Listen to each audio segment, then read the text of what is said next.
اللهم تقبل صيامنا اللهم تقبل صيامنا اللهم تقبل سجودنا وركوعنا برحمتك يا رب العالمين.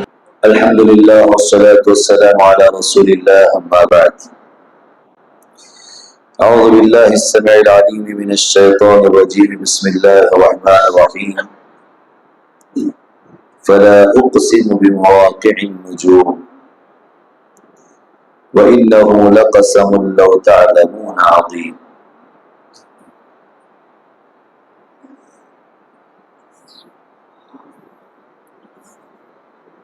محترم و مکرم حاضرین، آج کی تراویح میں سورہ قاف سے لے کر کے سورۃ الواقعات تک کی تلاوت ہوئی. کئی سورتوں کی تلاوت ہوئی جن سورتوں کے اندر اللہ رب العالمین نے اپنی توحید کو سمجھایا ہے اور لوگوں کو سمجھنے سمجھنے کی تعلیم دی ہے. کچھ ایک سائنسی باتیں بھی اللہ رب العالمین نے ان صورتوں میں بتائی ہیں جس سے انسان اللہ تعالی کی قدرت اور اللہ رب العالمین کی پہچان کر سکے. سورہ قاف کی ابتدا میں اللہ رب العالمین نے قرآن مجید کی قسم کھائی، قاف والقرآن المجید. اللہ رب العالمین ابتدا ہی سے کہتے ہیں کہ ان کو اس بات پر تعجب ہے کہ ان میں کا ہی کوئی آدمی نبی بنا کر کے بھیجا گیا، اور وہ سمجھتے ہیں کہ بڑا عجیب، ان میں کا کوئی آدمی ان کی طرف رسول بنا کر کے بھیجا گیا ہے، تو ان کو تعجب ہو رہا ہے. قالوا هذا شيء عجیب، جبکہ اس میں تعجب کی بات کیا ہے؟ تمہاری نسل کا، تمہارے خون کا، تمہاری زبان کا، تمہارے وطن کا انسان تمہاری طرف نبی بنا کر کے بھیجا. یہ تو اللہ تعالیٰ کی طرف سے ایک معجزہ، جس کو تم یہ سمجھتے تھے کہ جس کو پڑھنا لکھنا نہیں آتا وہ امی ہے، جس کو الف کا بھالا نہیں آتا وہ امی، جس کو اللہ رب العالمین نے قرآن جیسی عظیم الشان کتاب کی وہ تمہاری طرف ڈرانے والا بن کر کے آیا اور تمہیں جنت کی خوشخبریاں دینے والا بن کر کے آیا. یہ تو اللہ تعالیٰ کی طرف سے ایک نشانی ہے جس کو دیکھ کر کے تم سمجھ سکو کہ اللہ تعالیٰ کی قدرت کیا ہے. آپ اس میں تعجب کر رہے ہو. اللہ کے نبی صلی اللہ علیہ وسلم کی رسالت کو ثابت کیا گیا ابتدا میں. پھر اللہ تعالیٰ سے پھر ان لوگوں کا ایک اعتراض یہ تھا کہ جب ہم مر جائیں گے، مٹی ہو جائیں گے، تو کیا واپس لوٹ سکتے ہیں؟ یہ ناممکن بات ہے. اس کے جوابات اللہ تعالیٰ نے دی. اللہ تعالیٰ نے یہاں پر بہت ساری چیزیں بتائی. دیکھیے کہ آسمان کو دیکھو کہ ہم نے اس کو کیسے بنایا. کیا اس میں کوئی درار ہے؟ سورہ ملک میں بھی اللہ تعالیٰ نے یہ کہا کہ نظر اٹھا کر کے دیکھو، بار بار نگاہ جو ہے اپنی آسمان کی طرف لگا کر کے دیکھو، کیا اس میں کوئی عیب ہے، کوئی نقص نظر آتا ہے؟ کیا کوئی اس میں درار نظر آتی ہے؟ نہیں. پھر اللہ تعالیٰ نے کہا کہ ہم نے زمین کو پھیلا دیا ہے، اس میں پہاڑ لگا دیے اور اس میں مختلف قسم کے بیلات کی کھیتیاں اگائی ہیں. یہ سب چیزیں تمہارے دیکھنے کی چیزیں ہیں اور نصیحت حاصل کرنے کی. تبصرۃ و ذکر لکل عبد منیب. اس کو دیکھ کر کے کوئی شخص نصیحت حاصل کرنا چاہتا ہے تو کر لے. جس کو اللہ تعالیٰ کی طرف رجوع کرنا ہے تو ایسا بندہ اللہ تعالیٰ کی طرف رجوع کر لے. رجوع کرنے کے لیے اللہ تعالیٰ نے دیا. غور کر کے تو دیکھو، قرآن مجید میں مختلف جگہوں پر اللہ تعالیٰ نے کہا کہ اللہ تعالیٰ کی نشانیوں پر غور کر کے دیکھو کہ اللہ تعالیٰ نے کیسے اپنی جو تخلیقات کو بنایا. افلم ينظروا في ملكوت السماوات والارض افلا ينظرون الى الابل كيف خلقت. آسمان و زمین کی بادشاہت میں دیکھو، اونٹ کو دیکھو، سمجھ رہے پہاڑوں کو دیکھو، زمین کو دیکھو. اللہ تعالیٰ دیکھنے کی طاقت دے رہا ہے. اس کے بعد کچھ قوموں کا تذکرہ کیا اور کہا کہ ان سب کو ان کی بدکاریوں کی وجہ سے اللہ تعالیٰ نے ہلاک کیا. پھر انسانوں سے متعلق کہا کہ ہم نے انسان کو پیدا کیا، اس کے جی میں جو بھی وسوسے اور خیالات آتے ہیں، اس کے دل میں جو بھی وسوسے اور خیالات آتے ہیں، سب سے واقف ہیں۔ ہم ان کی شہرت سے زیادہ قریب۔ اللہ رب العالمین کی قدرت ہے کہ ایک انسان کے اندر موجود سارے نظام سے واقف ہو، کیا کر رہا ہے، کیسے کر رہا ہے، سب کچھ اللہ تعالیٰ نے آگے اور پیچھے دائیں بائیں اس کے فرشتے لگا رکھے۔ ما يلفظ من قول الا لديه رقیب عتید، ایک لفظ ایک جملہ زبان سے نکلتا ہے تو اللہ تعالیٰ اس کو لکھوا دیتا ہے، فرشتے ہیں لکھنے والے۔ تو اللہ تعالیٰ سے ڈرنا چاہیے کچھ بھی بولنے سے پہلے۔ اسی لیے عقل مند لوگ کہتے ہیں کہ پہلے تولو پھر بولو، پہلے سمجھو کہ تمہیں کیا بولنا ہے، پھر اس کے بعد بولو، کیونکہ اللہ تعالیٰ کے پاس ہر ایک چیز کا حساب موجود، اللہ تعالیٰ ہر ایک چیز لکھوا رہا ہے، اور اللہ تعالیٰ نے لکھوایا تو پھر اس کا حساب بھی اللہ تعالیٰ کے پاس ہوگا۔ اللہ تعالیٰ کہتے ہیں کہ قیامت کے دن تمہاری چیزیں تمہارے سامنے لا کر کے پیش کی جائیں، جس سے تم غافل تھے، آج اس سے پردہ ہٹا دیا، آج تم دیکھ رہے ہو سب کچھ، تم سے کوئی چھپا ہوا نہیں۔ بہرحال اللہ رب العالمین نے ساتھ میں یہ بھی کہا کہ ہر موت کو سکرات وجاء سکرات الموت بالحق ذلك ما كنت منه تحید، موت کی جو سکرات ہے وہ آئے گی اور حق کے ساتھ آئے گی، مطلب ہر کسی کو آئے گی۔ رسول کریم صلی اللہ علیہ وسلم اپنے آخری وقت میں کہتے ہیں الا ان لكل موت سکرات، ہر مرنے والے کے لیے سکرات۔ اللہ تعالیٰ ہماری موت کے آخری مرحلے کو اللہ رب العالمین آسان فرمائے۔ اللہ تعالیٰ کے فرشتے آئیں گے، بڑی سختی کے ساتھ روح کو کھینچ کر کے نکالے اگر ہم بڑے ہوں گے، اور اگر ہم اچھے ہوں گے تو اللہ تعالیٰ معاملات کو آسان کر دیں گے۔ ہم اللہ تعالیٰ سے یہی دعا کریں گے اللہ ہماری دنیا کو، ہماری موت کو، ہماری آخرت کو، ہمارے حشر و نشر کو، ہر اعتبار سے اللہ کو خیر اور آسان بنا دے، ہمارا حساب و کتاب آسان کر دے، سب آسان کر دے۔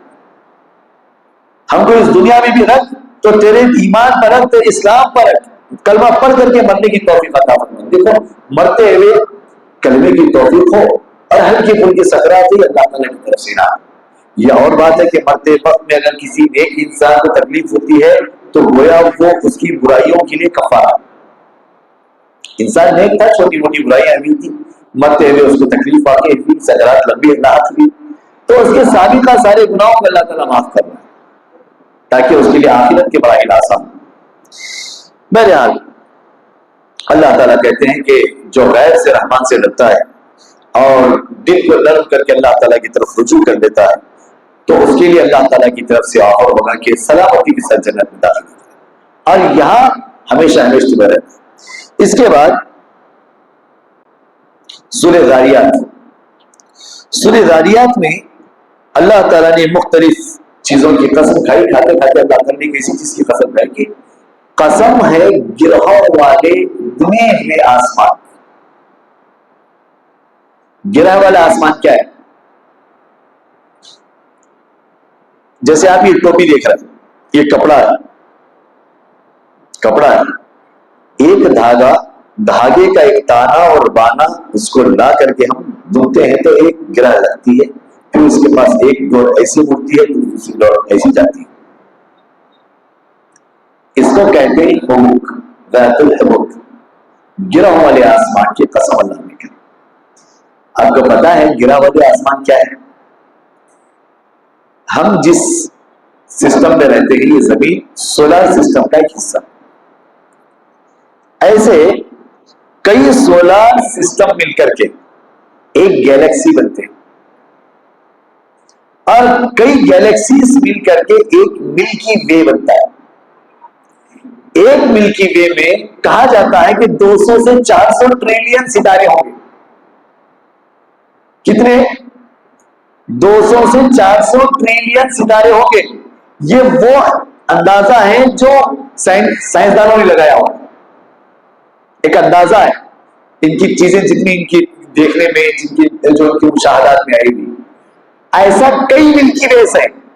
تو ایک ملکی وے جس میں ستارے گھوم رہے ہیں، کل فی فلک یسبحون، اللہ نے کہا کہ سب کچھ گھوم رہے ہیں، تو ان کے گھومنے کا جو نقشہ ہے ایسے ایسے کر کے پھر سیدھے جاتے ہیں، پھر ایسے ہوتے ہیں، پھر ایسے ہوتے ہیں. یہ جو ویز ہیں ان کے، جیسے کوئی سانپ گھوم رہا ہو، جیسے کوئی تار سے ایک سیارے کو دوسرے سیارے سے دھاگے سے داغ کر کے جو ہے بن دیا گیا ہو، اور وہ گھوم رہے ہیں اپنے محور پر گھوم رہے ہیں، ایک دوسرے پر غالب نہیں آتا، قریب آتے ہیں دور ہو جاتے ہیں. یہ اللہ تعالیٰ کا بنایا ہوا بہترین نظام ہے، بڑا خوبصورت نظام.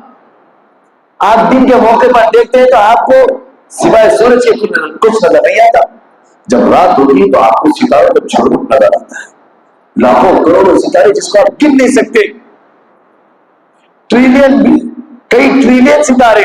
سائنسدانوں نے لکھا کہ 200 سے 400 ٹریلین ستارے ایک ملکی وے میں ہو سکتے ہیں.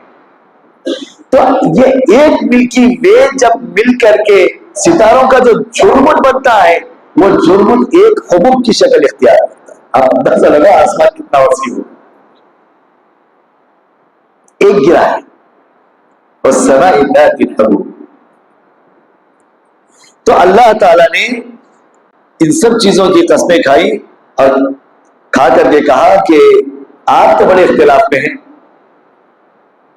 اتنا اختلاف کرنے کی کیا ضرورت ہے. جو لوگ ان چیزوں میں اللہ تعالیٰ کے خلاف دنیاوی باتوں میں الجھے ہوئے ہیں وہ قتل کر دیے گئے، یعنی ان کے لیے ہلاکت ہے، ان کے لیے اللہ تعالیٰ نے ہلاکت رکھی.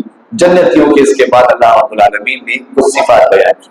کہا کہ متقی حضرات جنتوں میں اور نہروں میں ہوں گے، اللہ تعالیٰ نے جو بھی دیکھا وہ خوشی خوشی لے رہے ہوں گے، کیونکہ دنیا میں جب تک یہ تھے تو بڑے اچھے تھے. انہم کانوا قبل ذلک محسنین. ایک اور اچھی بات ان کی بتائی گئی کہ کانوا قلیلا من اللیل ما یہجعون، رات میں بہت کم سوتے. تتجافى جنوبهم عن المضاجع يدعون ربهم خوفا وطمعا، اپنی پہلوؤں کو بستروں سے الگ کرتے ہیں اللہ رب العالمین کو بڑے خوف کے ساتھ اور طمع کے ساتھ، یعنی اللہ تعالیٰ سے امید کرتے ہوئے مانگ رہے ہیں، دعائیں کر رہے ہیں. یعنی اللہ والے جو راتوں کو جاگ کر کے عبادتیں کرتے ہیں، اللہ کو راضی کرنے کے لیے اپنی نیند کو قربان کرتے ہیں. جنت ان کے لیے، جنت کے انعامات ان کے لیے. اللہ تعالیٰ مجھے اور آپ کو سب کو توفیق عطا فرمائے. راتوں کو جاگنا اور اللہ تعالیٰ کی عبادت کرنا یہ بہت بڑا کام. فجر کو اٹھنا ایک بڑا ٹاسک ہے، ہم سب کے لیے فجر کو اٹھنا بڑا ٹاسک ہے. فجر سے پہلے جاگنا اور عبادتیں کرنا اور اللہ تعالیٰ سے جی لگانا، دل لگانا اور رونا، گر گڑانا، اللہ تعالیٰ سے جنت مانگنا، جہنم سے پناہ طلب کرنا. راتوں کے اندھیروں میں میں رات کو اٹھ کر روتا ہوں تو سارا عالم سوتا ہے. کون کرتا ہے؟ کس کو توفیق ہے؟ کس کو توفیق ہے؟ ہم تو موبائلوں میں لگے ہوئے ہیں، ہاں گیم کھیل رہے ہیں، کتوں پر چبوتروں پر بیٹھ کر کے راتوں کو ضائع کرتے ہیں. جبکہ اگر ہمیں رات کو عبادتیں کرنی نہیں ہے تو رات کو سو جانا چاہیے. اللہ تعالیٰ مجھے اور آپ کو ہم سب کو توفیق عطا فرمائے. پھر اس کے بعد کچھ انبیاء کا اللہ تعالیٰ نے ذکر کیا، حضرت ابراہیم، حضرت لوط علیہ السلام اور دیگر کا، اور ان کے اوپر آنے والے عذابات کا اللہ تعالیٰ نے ذکر کیا کہ قوم لوط کو اللہ تعالیٰ نے آسمان سے اٹھا کر کے زمین پر مارا اور ان پر پتھروں کی بارش ہوئی اور ان کے اوپر پتھر سے برسائے گئے. ایک ایک شخص پر اس کے ساتھ اس کا نام لکھا ہوا پتھر اللہ تعالیٰ نے برسایا. اور اس صورت کے آخر میں اللہ تعالیٰ نے کہا کہ میں نے انسانوں اور جنوں کو محض اپنی عبادت کے لیے پیدا کیا. وما خلقت الجن والانس الا ليعبدون ما اريد منهم من رزق وما اريد ان يطعمون. مجھے انسانوں اور جنوں سے کوئی روزی اور کھلانے پلانے کی تمنا نہیں ہے، وہی اللہ رب العالمین ہے جو تمہیں کھلاتا ہے. ان اللہ هو الرزاق ذو القوة المتین، وہ رزاق ہے، بہترین روزی کھلانے والا ہے، بڑی قوت والا، بڑا مضبوط، اتنا مضبوط، اتنی قدرت والا ہے کہ والی ذات جو ہمارا رب ہے وہ سب کو کھلاتا ہے. وَهُوَ يُطْعِمُ وَلَا يُطْعَمُ، وہ کھلاتا ہے کھاتا نہیں ہے، وہ کھلاتا ہے کھاتا نہیں ہے، وہ دینے والا ہے، اس کو وہ لیتا نہیں ہے. زمین میں جو کچھ ہم کما رہے ہیں لوٹا رہے ہیں، یہ سب زمین ہی میں فنا ہو رہا ہے. اللہ کو کیا مل رہا ہے؟ لَيَنَالَ اللَّهَ لُحُومُهَا وَلَا دِمَاؤُهَا. قربانی کی بات آئی تو کہا کہ تم جو جانوروں کو ذبح کر رہے ہو، تمہارا گوشت نہ اللہ کو پہنچتا ہے نہ اس کا خون پہنچتا ہے،